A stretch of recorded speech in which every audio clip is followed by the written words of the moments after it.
자, 화산 지형과 카르스트 지형. 화산 지형은 화산 활동으로 만들어진 지형을 말하는 거고요.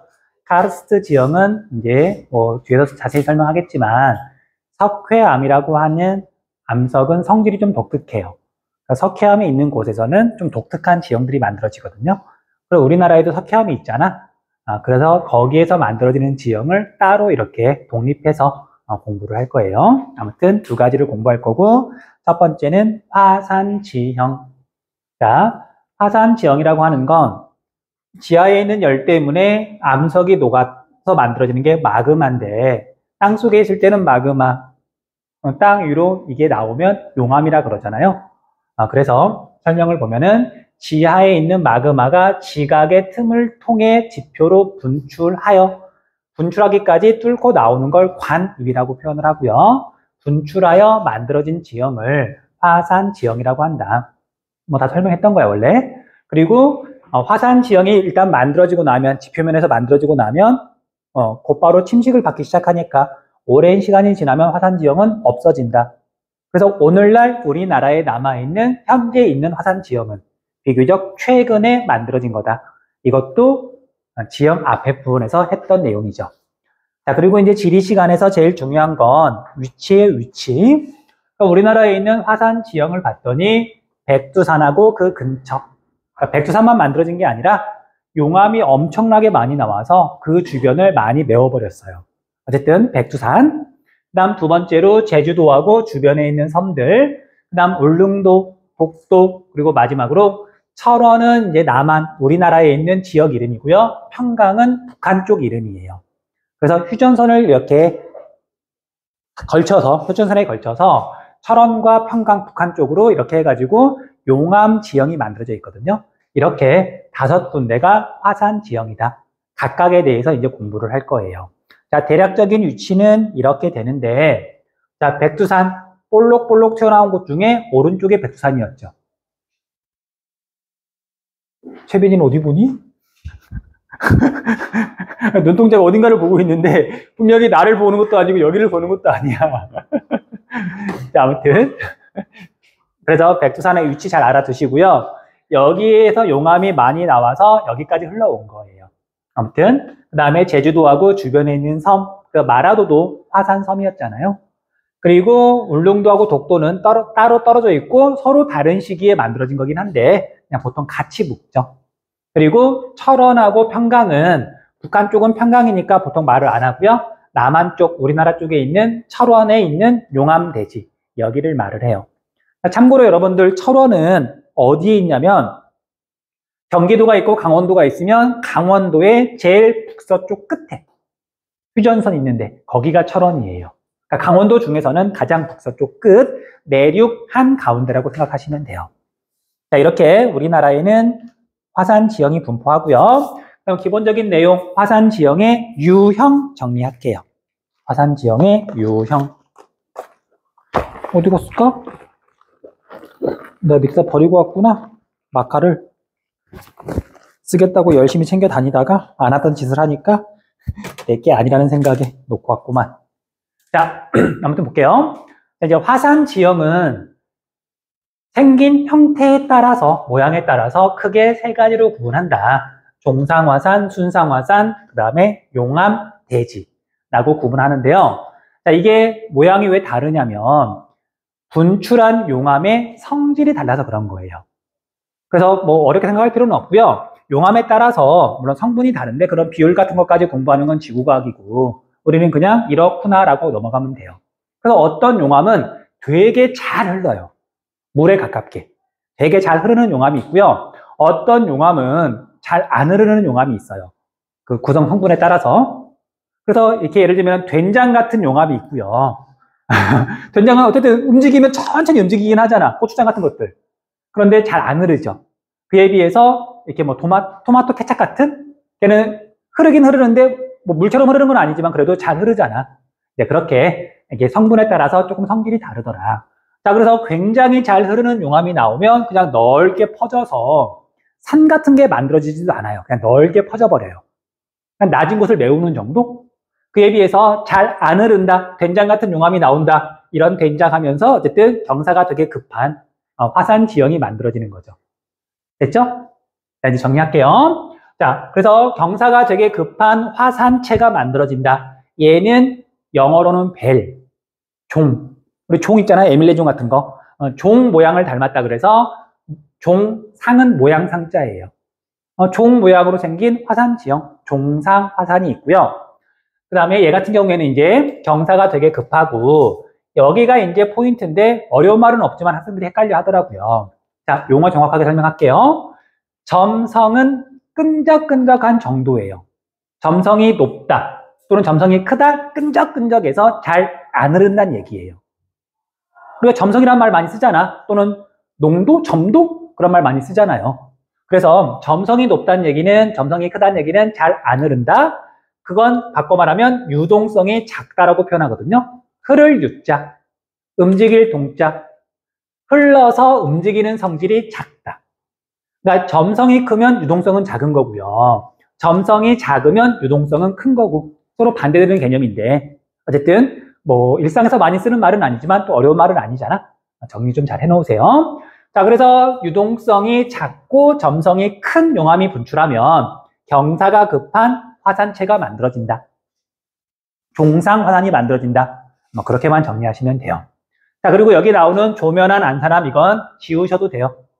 이것까지 하는 건 지구과학 하는 애들인 거고요. 우리는 이런 거 굳이 필요 없고. 자, 그 다음으로 살펴볼게. 점성이 작고 끈적끈적한 성질이 좀 적고요. 그래서 유동성이 큰, 잘 흐르는 대표적인 용암이 현무암질 용암이에요.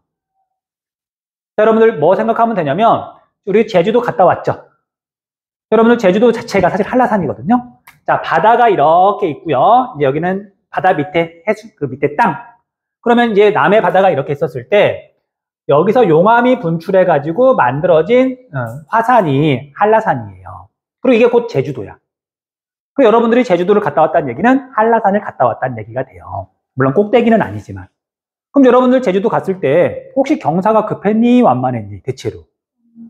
완만하죠. 왜냐하면 제주도를 이루는 암석 중에 제일 많은 게 현무암. 현무암은 원래 흐르는 성질이 커요. 잘 흘러요. 됐죠? 그래서 우리가 유동성이 크다, 점성이 작다, 현무암이고요. 그 반대 성질은 암석 이름 외울 필요는 없고 현무암이 아니다. 그렇게만 비교하시면 돼요. 됐죠? 현무암은 잘 흐른다. 제주도 경사가 완만하다. 한라산도 실제로 경사가 완만하다. 그래서 이런 화산을 뭐라고 부르냐면 순상화산이라고 불러요. 순상화산. 이 순자는 방패 순자예요. 모순할 때 순이에요.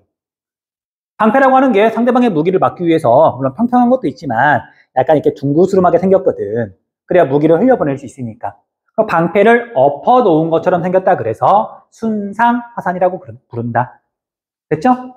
그리고 우리나라 화산 지형 중에서는 여기가 순상화산에 해당하는데 조금 이따가 다시 이야기할게요. 그다음 마지막으로 용암대지는 우리가 대라는 말은 한번 설명했었어요. 파식대. 파랑이 침식해서 만들어진 무대. 무대라고 하는 건 넓고 평평한 땅이 무대잖아. 공연할 수 있는. 그래서 용암대지는 잘 흐르는 용암이 분출해가지고 잘 흐르다가 낮은 골짜기나 계곡이나 그런 걸 메워서 평평해진 거예요. 무대처럼. 그런 지형을 용암대지라고 한다. 자, 그래서 얘도 현무암질이고 얘도 현무암질이지만 얘가 더 잘 흐르는 현무암. 현무암이라고 해서 다 똑같은 거 아니니까. 자, 그래서 점성이 작고 유동성이 매우 큰 현무암질 용암이 분출해서 만들어지고요. 이때는 대체로 평탄한 대지가 만들어진다. 뭐 그렇게만 정리하시면 돼요. 자, 그래서 여기까지 간단하게 정리하시고요. 잠깐만 있다가 이제 백두산하고 제주도까지 설명하고 수업 마치도록 할게요. 자, 백두산으로 갈게요. 백두산. 자, 백두산은 우리나라에서 해발 고도가 가장 높다. 2747m인데 북한에서 말하는 높이랑 우리나라에서 말하는 높이랑 중국에서 말하는 높이랑 서로 달라요. 이게 바닷물의 높이가 지역에 따라 다 다르거든요. 어쨌든 그래서 정확한 높이를 뭐라고 말하기는 조금 애매하긴 한데 2700m가 넘어간다. 우리나라에서 제일 높은 산이니까 외워두세요. 3000m는 조금 안 되고 2700m는 넘어간다.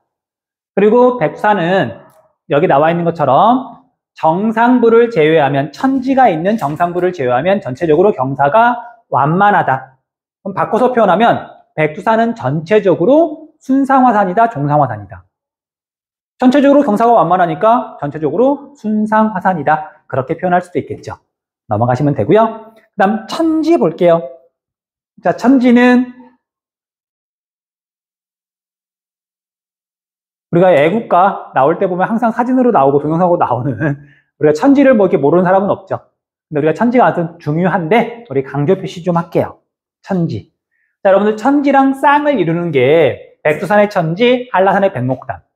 근데 얘네들은 비슷한 듯 하면서도 많이 다르거든요. 그 두 가지를 자주 비교해요. 뭐가 다르냐. 어려운 개념은 아니고 어쨌든 근데 설명을 안 들으면 뭐 모르니까 설명은 당연히 해줄게요. 자, 여러분들 화산이 분출해가지고 화산 지형이 만들어지는 화산이 분출한다. 용암이 분출해서 화산이 만들어지는 과정을 봤더니요. 대체로 이런 과정을 거쳐요. 지하 깊숙한 곳에서 이제 열이 많고 압력이 세니까 마그마가 만들어지는데, 자, 얘가 부피가 점점 커지면서 지각의 약한 부분을 뚫고 올라오기 시작해요. 그걸 우리가 관입이라고 부르죠. 마그마가 관입하다 식어서 만들어진 관입암, 화강암 배웠던 용어잖아. 그런데 이 마그마가 있는 곳에서부터 땅 위에까지 한 번에 뚫고 올라오는 경우도 있지만 대체로 중간에 마그마가 이렇게 모이는 공간이 만들어진다 그러더라고요. 자, 이걸 영어로는 마그마 챔버. 그냥 우리 한글로 바꾸면 마그마 방. 그래서 여기에서 마그마가 모였다가 압력이 더 세지고 그러면 그때서 뚫고서 화산이 이제 만들어지면서 용암이 분출하면서 이렇게 화산이 만들어지는 거예요. 됐죠? 그리고 화산 폭발이 끝났어. 이 상태에서 얌전하게 식으면 이 분화구는 크기가 상대적으로 작아요. 상대적으로 그냥 이 상태에서 식은 거니까. 그리고 여기에 물이 고여서 만들어진다. 그걸 뭐라고 부르냐면요. 분화구, 화구에 물이 고여서 만들어지면 화구호라고 불러요. 자, 백록담은 화구호예요. 그러니까 별다른 일 없이 화산 폭발이 용암 분출이 끝난 다음에 그냥 얌전히 식어서 분화구에 물이 고여서 만들어졌다. 얘가 백록담이야. 자, 그런데 이제 화산에 따라서는 뭐 가스가 많이 분출하든지 해가지고 여기 마그마 챔버에 있는 용암이 다 빠져나오기도 하거든요. 그리고 화산이 폭발한다. 땅이 흔들리고 그러면서 얘가 무너져 내리기도 해요. 그럼 여기 지하에 있는 마그마 챔버가 무너져 내리게 되면 대략 요만큼 정도가 푹 싹 꺼지는 거잖아. 자, 무너져 내린다. 뭔가로 이렇게 뭐 빠져든다. 이걸 한자로 함몰이라고 부르죠.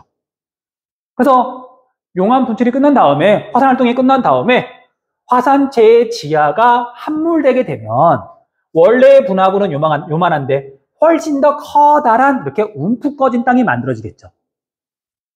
함몰이 됐느냐 안 됐느냐에 따라서 분화구의 크기가 달라지는 거란 말이야. 자, 그래서 함몰돼서 만들어진 커다란 이런 움푹 꺼진 둔지, 땅덩이를 뭐라고 부르냐면요. 칼데라라고 부르고요. 이 칼데라에 물이 고이게 되면 칼데라호라고 불러요. 물론 물이 없을 수도 있어. 그러면 우리가 이걸 뭐라고 부르냐면 칼데라 둔지라고 부르고요. 근데 우리가 백두산 천지에는 물이 있으니까 칼데라호라고 부르는 거죠. 됐니? 자, 그래서 여러분들 나중에 백두산 천지를 가볼 일이 있겠죠? 통일되거나 아니면 통일되지 않더라도 지금도 백두산은 갈 수 있으니까. 자, 가서 보면 백두산 천지가 한눈에 안 들어와요. 너무너무 커서. 정말 커요. 얼마만큼 크냐? 우리 여의도라고 하는 섬 있죠? 여의도를 이렇게 들어다가 백두산 천지에다 놓잖아요. 쏙 들어가요. 여의도보다도 백두산 천지가 더 커요. 어마어마하게 커. 자, 여기에 보면 백두산 천지 지형도가 있는데요. 요만큼이 1km예요. 걸어서 15분 거리. 천지는 1km, 2km, 3km, 4km 정도. 한 바퀴 도는데 한 4시간 걸려요. 그러니까 어마어마하게 큰 호수고요. 수심도 한 300m쯤 돼. 됐죠? 자, 그에 비해서 백록담은 이 분화구의 지름이 500m 정도. 얘가 4km인데 500m는 요만하거든. 그리고 여기 안에 있는 백록담은 깊이도 뭐 몇 미터 안 돼요. 비가 많이 올 때는 조금 깊어지다가 비가 안 내릴 때는 아예 마르기도 해요. 그리고 백록담 보겠다고 1947m 이제 한라산 꼭대기까지 막 올라갔어. 조금만 가면 백록담을 볼 수 있을 거야. 근데 막상 가서 보면은 기대가 큰 만큼 실망이 크기도 해요. 정말 위에서 내려다보면 백록담은 정말 손바닥만하게 보이거든. 백록담의 평균 크기가 우리 학교 운동장보다 작아요. 그러니까 백록담을 무시하는 게 아니라 이 두 개가 비슷하긴 하지만 하나는 화구호, 하나는 칼데라호. 크기 자체가 완전히 다르다. 왜 다르냐? 천지는 화산체 밑에가 함몰돼서 만들어진 칼데라이기 때문에. 그렇게 정리하면 된다고요.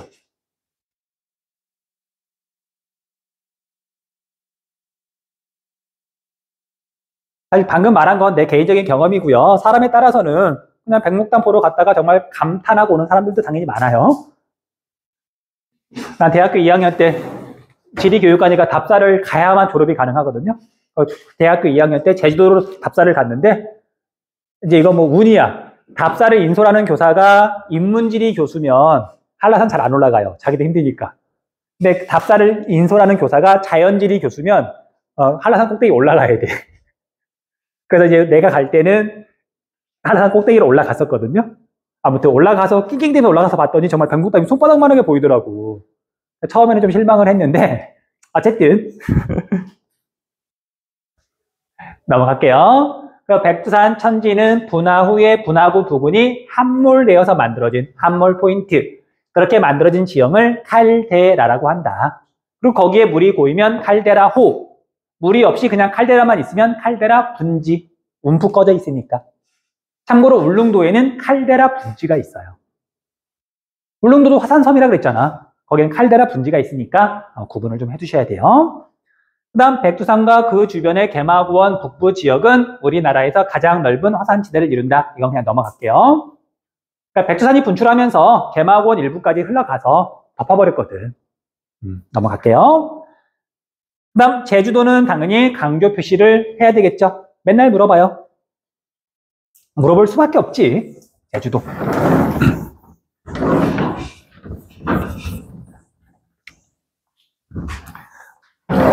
자, 제주도는 지금 섬 이름을 말하는 거고요. 행정구역은 제주특별자치도죠. 그리고 아까 말했던 것처럼 제주도 자체가 한라산이고 한라산이 곧 제주도예요. 그러니까 이거 말했던가? 자, 제주도가 한라산이 자, 여러분들 부모님한테 한번 여쭤보면 높이를 1950m로 기억하는 분들이 기억하고 있을 거예요. 옛날에 암기식 교육이었으니까 시험 문제로 한라산 높이는 몇 미터인가 물어봤으니까. 그런데 최근에 정교하게 측정을 했더니 1947m로 나왔더라고요. 한라산의 높이는 지금은 1947m예요. 혹시 이야기했던가요, 내가? 선생님이? 2년 전쯤에 이제 선생님들을 대상으로 하는 연수들이 있거든요. 그 연수를 들으러 갔어. 온라인으로. 갔더니 그 강사분이 다 끝나고 나서 뭐 질문 같은 게 있으면 자기 메일로 이렇게 물어보라고 메일 주소를 알려주더라고요. 메일 주소가 1950 뭐뭐뭐뭐 하고 골뱅이 네이버인가 그랬어. 딱 보니까 제주도 사람이구나 알겠더라고요. 그래서 내가 속으로 말을 할까 말까 고민하다가 저 있잖아요, 강사님. 한라산의 높이가 1947m로 공식적으로 바뀌었다고 올해 지리교사인 티를 낸 거지.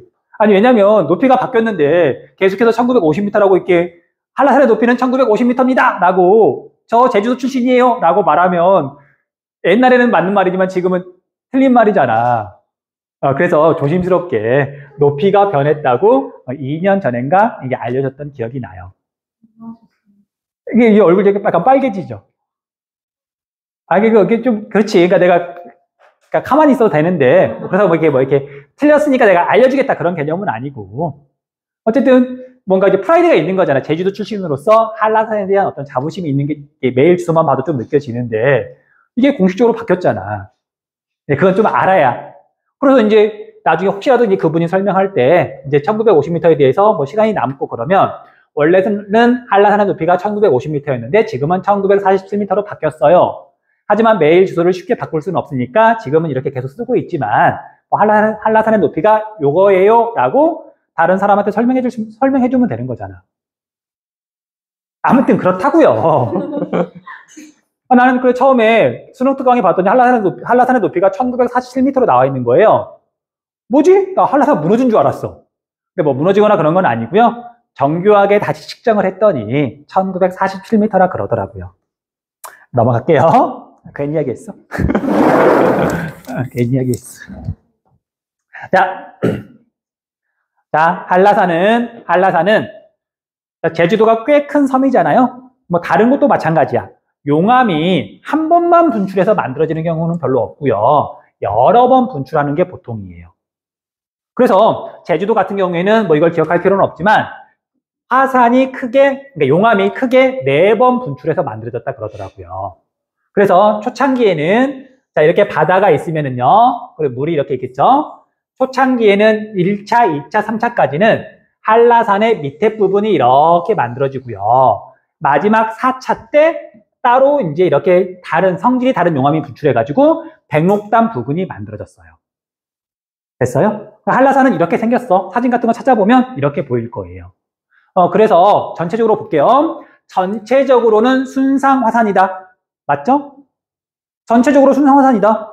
자세히 놓고 봤더니 정상 부분은 종상화산, 산록부는 산 중턱부터 아랫부분을 말하는 건데 여기는 순상화산. 두 가지가 복합되어 있다. 짬뽕되어 있다.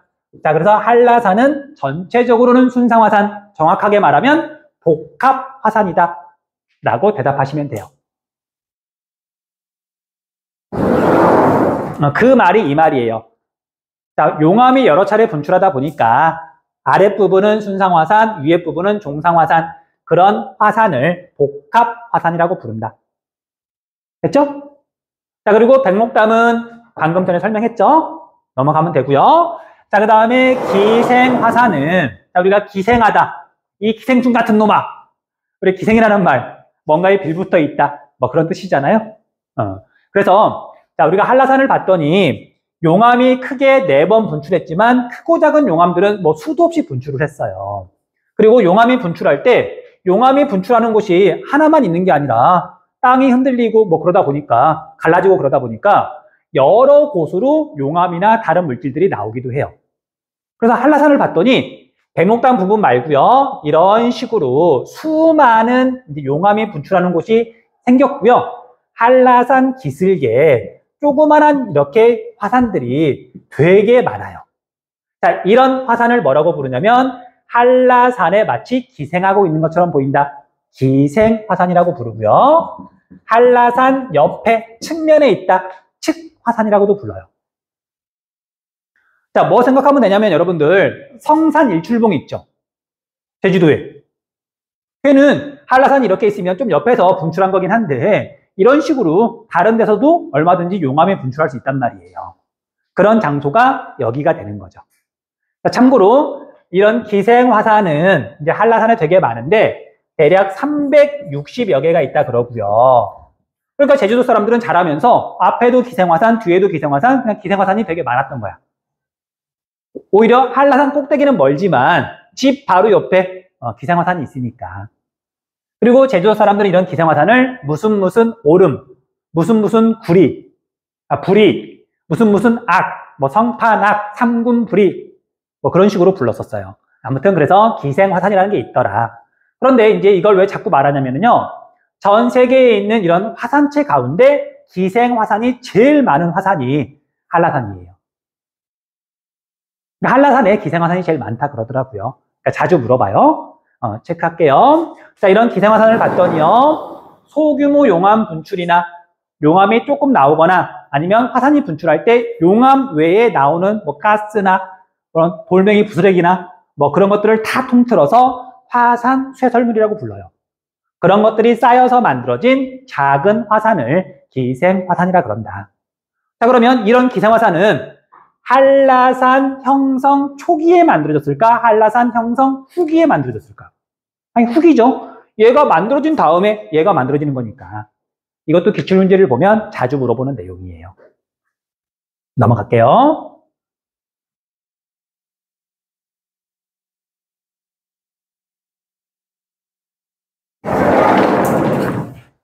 자, 용암 동굴까지만 설명하고 오늘은 마칠게요.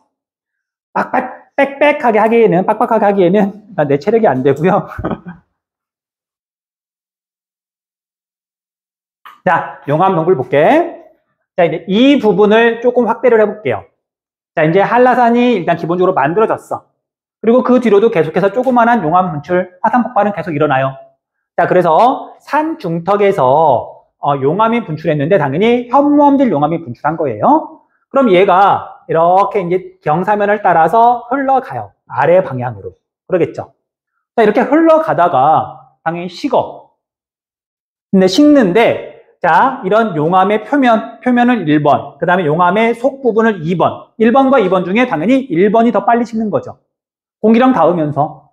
그러니 얘가 어쨌든 흐르는 건 멈췄는데 얘가 화산 폭발이 일어나다 보니까 땅도 흔들리고 어떤 여기가 되게 지금 불안정하잖아. 그러니까 얘가 살짝 굳었었는데 그 충격에 의해서 여기가 뚫린 거예요. 그러면 이 껍데기 부분은 이미 굳었으니까 그대로 있는데 안에 있는 말랑말랑한 부분이 쑥 하고 빠져나오기도 해요. 그러면 나중에 얘가 동굴이 되는 거지. 자, 이렇게 만들어진 게 제주도에 있는 용암 동굴이에요. 자, 그래서 우리가 교재에서는 뭐라고 설명하고 있냐면요. 점성이 작은, 유동성이 큰 현무암질 용암이 흘러내릴 때 표층부와 하층부의 냉각 속도 차이에 의해서 표층부 겉만 딱딱하게 굳은 상태에서 충격에 의해서 하층부 속에 있는 그런 말랑말랑한 아직 덜 굳은 용암이 쑥 빠져나오면 동굴이 만들어지기도 한다. 대표적인 동굴들이 이런 것들이 있는데 제주도 수학여행 가면 그래서 동굴을 거의 꼭 가보죠. 혹시 갔었니? 근데 동굴에 가면 학생들이 좋아할까 별로 안 좋아할까? 다시. 자, 여러분들 우리나라에 동굴이 크게 두 가지가 있어. 하나는 석회동굴, 하나는 용암동굴. 근데 여러분들 석회동굴은 되게 복잡하고 되게 아름답고 이게 되게 아기자기하고 석회동굴을 가면 사람들이 대부분 만족도가 높아요. 와 하면서 보거든요. 근데 용암동굴은 내부가 복잡할까 단순할까? 가봤자 그냥 용암이 쓱 빠져나가는 그런 흔적, 뭐 물결 무늬 정도 그런 거밖에 없어. 그래서 가치가 없다는 게 아니라 석회동굴이랑 비교하면 용암동굴은 볼거리는 많지 않아요. 학생들 데리고 수학여행을 가봤더니 애들이 용암동굴 가잖아? 그냥 처음에 갈 때, 와, 시원하다, 끝. 그럼 언제 나가요? 깜깜해서 잘 안 보이는데, 투덜투덜. 그래서 언젠가부터는 수학여행을 가더라도 용암동굴 잘 안 가더라고요. 자, 아무튼 용암동굴은 이렇게 의해서 만들어지고요. 석회동굴하고 비교하면 훨씬 내부가 단순하다. 그리고 용암동굴은 신생대 때 만들어졌다. 석회동굴은 석회암, 고생대랑 관련이 있다. 비교해서 많이 물어보는데 석회동굴 할 때 다시 한번 이야기할게요. 자, 그 다음에 밑에 있는 전리 이 부분은 설명이 조금 필요해서 꽉 채우면 할 수 있긴 한데 아까 말했던 것처럼 안 할 거야. 그래서 오늘은 여기까지만 하고요. 내일부터 이어서 하도록 할게요. 자, 여기까지 해서 궁금한 거 질문